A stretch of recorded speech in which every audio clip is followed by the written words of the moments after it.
Taking a look at your money and America's economic recovery. A DOGE subcommittee held its first hearing focused on improper payments, and the consumer price index did show inflation is climbing. Joining us now to discuss is Executive Vice President of the National Taxpayers Union, Brandon Arnold. Good morning to you, sir. Happy Friday Eve. First of all, let's talk about this inflation. It's up 3%. Of course, part of that problem, government spending, energy costs. What should the Trump administration be focused on right now to try and reduce that? Yeah, I think you named the two most important things right now. Energy cost. We've seen utility bills in many parts of the country just absolutely skyrocket. We need to have an all-of-the-above energy policy here.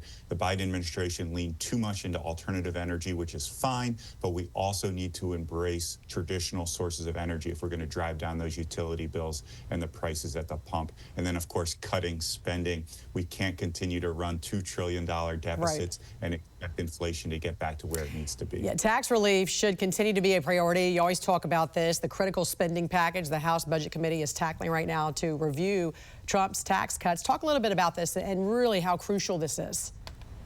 Yeah, it's a complicated process to get these tax cuts across the finish line, but the House is taking the first important step today in the Budget Committee where they'll pass a budget that will open up this process. But yeah, getting these tax cuts renewed, we've talked about the price of eggs, of groceries, of utility bills, and we can't afford to have a $4 trillion tax increase hit Americans at this time when they are struggling just to pay their mortgage, to pay their rent, to pay their basic bills. It's just not fair. So we got to get this tax bill locked in, made permanent, so we don't experience this massive tax increase. Yeah, tax cuts, government spending. You know, the DOGE subcommittee did hold that hearing yesterday addressing this enormous problem of improper payments. What did you make of the hearing? What were some of the highlights for you?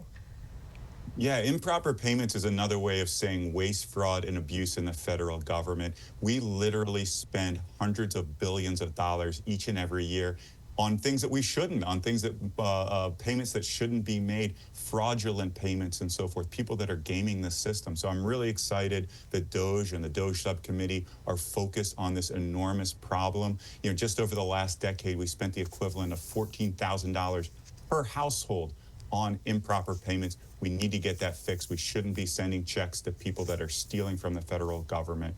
And hopefully this is the first step in getting that done. And you mentioned two bills aimed to fix this, the Improper Payment Transparency Act and the Enhancing Improper Payment Accountability Act. How would these work to cut down on waste and fraud?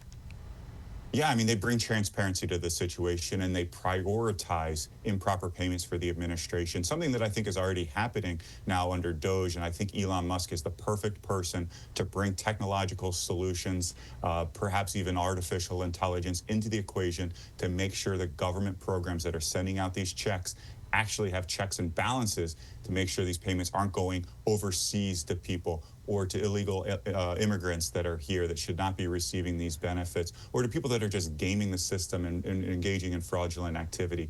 All of these things need to be addressed, and they need to be done so quickly if we're going to stop these improper payments from going out the door. Executive Vice President of the National Taxpayers Union, Brandon Arnold. Good to see you, sir. Have a good weekend. Thanks, Jan.